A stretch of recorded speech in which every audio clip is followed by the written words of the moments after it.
Hey guys, thank you for joining me today on Godspot. I want to talk about objective decision making. In John chapter 9, verse 13 through 16, we have the miracle of the man who's laying beside the pool of Siloam. He's been waiting for a period of time, and Jesus does this miracle and he's transformed and he's able to walk and carry his bed. Now, when it comes to objective decision making, Jesus wasn't entirely objective because he was purpose-minded. And often his decisions were prioritized by spiritual values, his compassion, and fulfilling God's will over self-interest instead of strict adherence to rigid laws, which the Pharisees did. The Pharisees were a thorn in his side. They were always complaining that he's breaking the rules, and their rules were more important than people. And Jesus wanted them to understand that people are more important than the rules.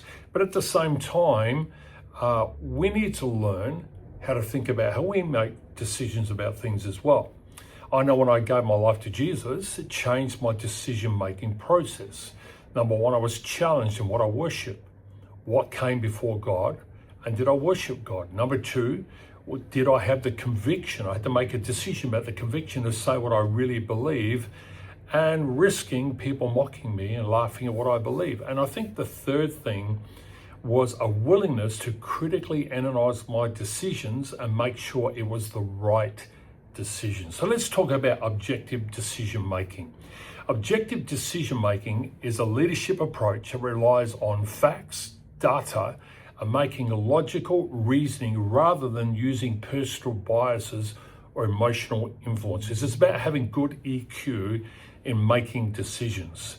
And when you make those decisions, you're relying upon verifiable information, and that's what you're sticking to, and you look at the goals and the values of what the ministry or the business is aiming to achieve. Now, there are three simplified main points of objective decision making I want you to understand. Number one, objective leaders are trusted and respected because they're often seen as fair and impartial, and they're not influenced by self-interest or politics, which leads to better decision making. In the case of Jesus, I believe this to be true. He was objective, he wasn't politically minded, he wasn't driven by self-interest, and he wasn't impartial, he wasn't unfair to anyone around him. He treated everyone equally.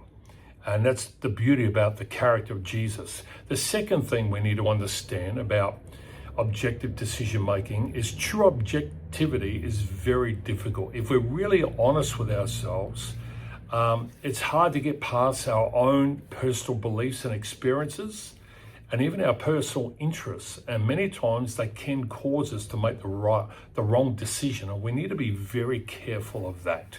The third thing, and I want to finish with this, is objective decision makers rely on facts and evidence. As I said earlier, if you're going to avoid favoritism and intuition-based judgments and ensure conclusions are based on what is verifiable, not on who presents information, you're going to have to be objective, which means you remove the emotion from the moment.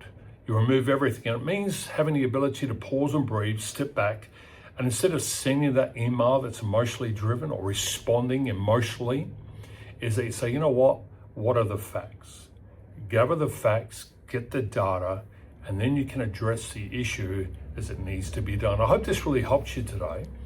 I think it's really important as a leader, whether it be in ministry or in business, that we are objective in making our decisions, because that's the only way you're going to get your people to trust you. Thank you for listening. I hope this helped you today. Hit the like button, share it with someone else. Have a great day.